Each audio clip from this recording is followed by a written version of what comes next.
Nope, I don't believe it. Goofy alert. So a woman is now suing Shannon Sharpe for $50 million, alleging that he SA'd her for over 2 years. Y'all gonna have to cancel me, cause I'm not believing this one, bro. You wake up and see Shannon Sharpe's name trending, but it's not about a viral podcast clip or a heated sports take. It's something much darker. News breaks that a civil lawsuit has been filed in Nevada against him, accusing the former NFL star and media personality of sexual assault, battery, and emotional abuse. Immediately, the tone shifts online. This isn't a scandal about something he said. This is about something he's being accused of doing behind closed doors. You learn that the woman behind the allegations is referred to only as Jane Doe.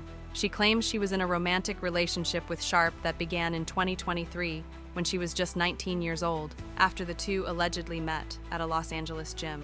From the start, she says there was a power imbalance, an older, influential figure, and a young woman still figuring out her place in the world. What catches your attention is that this isn't framed as a one-night incident. According to the lawsuit, the abuse was sustained over nearly 2 years. Jane Doe accuses Sharpe of exhibiting coercive behavior, saying he would record intimate moments without her consent, and that those clips were later shown to others. She paints a picture not just of someone who acted violently, but of someone who allegedly sought control, emotionally, sexually, and mentally. As the details start surfacing, you begin to realize this isn't just another celebrity headline. It's a serious legal claim with disturbing accusations, and the shock only deepens when you realize the lawsuit includes graphic accounts of what allegedly occurred, acts that could tarnish not just a career, but a legacy. You're trying to wrap your head around how a seemingly normal relationship could turn into something so dark. According to Jane Doe's lawsuit, what began as a typical romantic connection, built on mutual attraction after meeting at a gym in Los Angeles, quickly evolved into something deeply unhealthy and dangerous. She describes Shannon Sharpe as someone who initially came across as charming and generous, only to allegedly reveal controlling tendencies once she became emotionally invested. The suit claims that Sharpe quickly asserted dominance in the relationship. You learn that he allegedly began setting strict rules for Jane Doe, dictating who she could speak to, what she could wear, and even when she could leave the house. She accuses him of creating an environment of isolation where she became increasingly dependent on him, financially, emotionally, and physically. One of the more disturbing accusations is that Sharpe recorded their sexual activity without her consent. These recordings, according to the filing, weren't kept private. She alleges that he shared them with others in his circle, a claim that, if true, goes beyond violation of trust and steps directly into criminal territory. You're also struck by the emotional toll she says the relationship took on her. Jane Doe describes feeling manipulated and degraded, stating that Sharpe would oscillate between affection and aggression, using his wealth and influence as tools to keep her tied to him.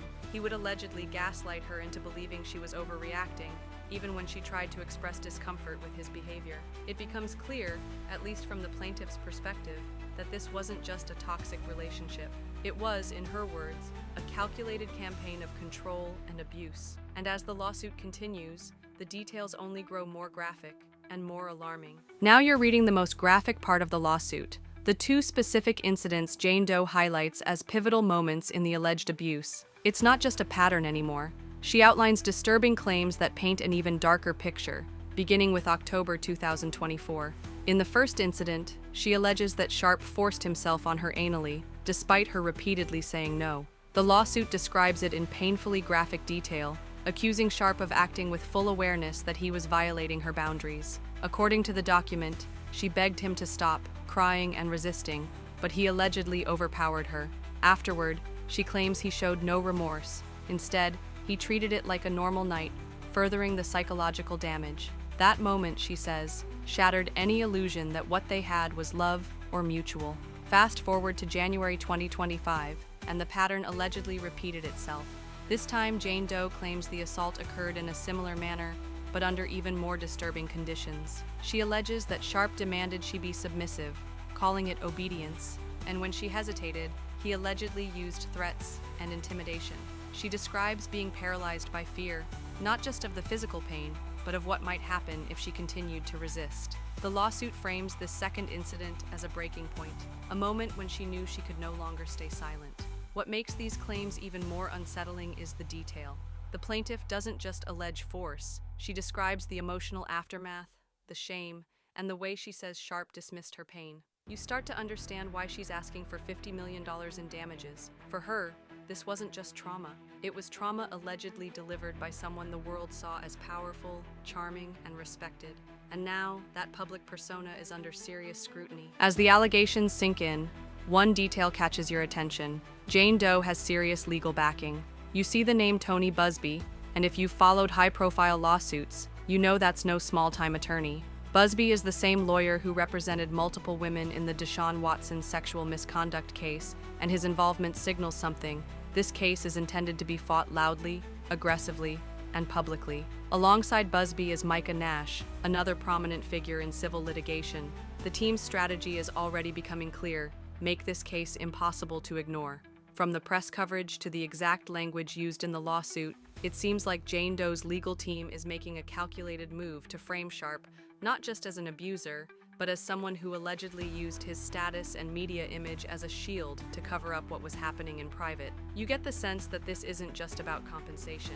The $50 million lawsuit may be the headline, but the subtext is justice and exposure. The legal documents go beyond just naming incidents. They include timelines, detailed emotional accounts, and arguments that point to systemic emotional manipulation, not just moments of violence. What's more, the lawsuit deliberately emphasizes that Jane Doe was only 19 when she met Sharpe, drawing a contrast between her youth and his position of power as a public figure in his 50s. The lawyers argue that this wasn't a relationship of equals. It was a dynamic of control and grooming. You start to wonder how Sharpe's team will respond. As of now, there's no official statement from his camp, but with lawyers like Busby and Nash involved, you know this is only the beginning of a very public and potentially devastating legal battle. You check his socials, you scroll through clips from First Take, you even glance at the latest episode of Club Shay Shay, but there's nothing. Shannon Sharpe hasn't said a word. No tweet, no public denial, no legal response, just silence. And that silence? It speaks volumes to some.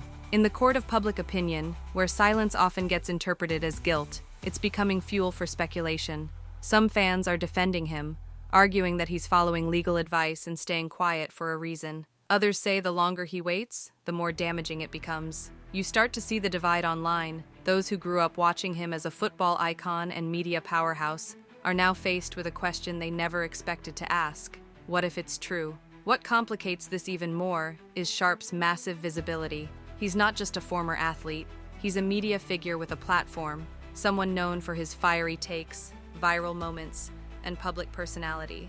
Millions listen to his opinions every week. He's grilled athletes and celebrities on everything from morality to accountability. Now, people are asking if he's going to hold himself to that same standard. Some media outlets have begun covering the story with caution, tiptoeing around the details while referencing the lawsuit. Others are more direct, spotlighting the accusations and questioning whether ESPN or his podcast sponsors will make statements. So far, no major brand has pulled back, and no suspensions have been announced. But here's the thing. In today's world, staying silent is a strategy, not a shield. And for someone as outspoken as Sharpe, the lack of a personal address feels off. You're left wondering, will he eventually speak? Or will the legal machine answer for him? You start seeing the ripple effect, not in courtrooms, but in comment sections, sports blogs, and media circles. Shannon Sharpe's name, once tied to legendary NFL plays and viral debates with Skip Bayless, is now entangled in something that feels impossible to ignore. Whether or not you believe the allegations, the reality is this: the public perception is already shifting. Shows that used to celebrate his unfiltered personality are now treading carefully.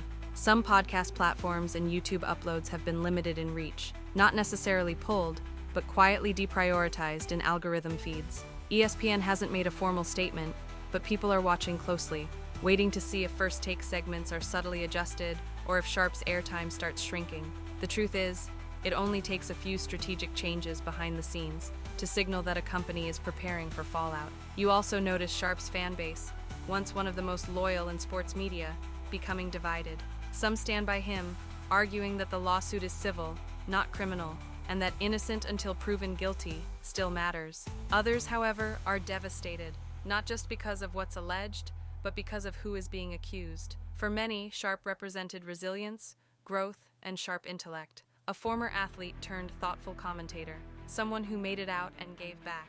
Now, his image is under threat. The emotional whiplash for his followers is real. How do you reconcile the man who delivered passionate monologues on integrity and social justice with someone accused of weaponizing power behind closed doors? What becomes clear is that this case is not just a legal battle, it's a media event. And when legacies are involved, the court of public opinion often delivers its verdict before a judge ever does.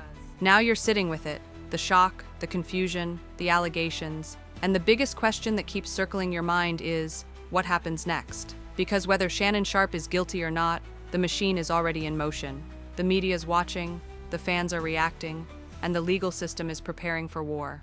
You realize this is going to be a slow, messy, and public unraveling, the kind that doesn't go away quietly. As of now, this is a civil lawsuit, not a criminal trial. There are no arrests, no indictments, but that doesn't mean it won't escalate.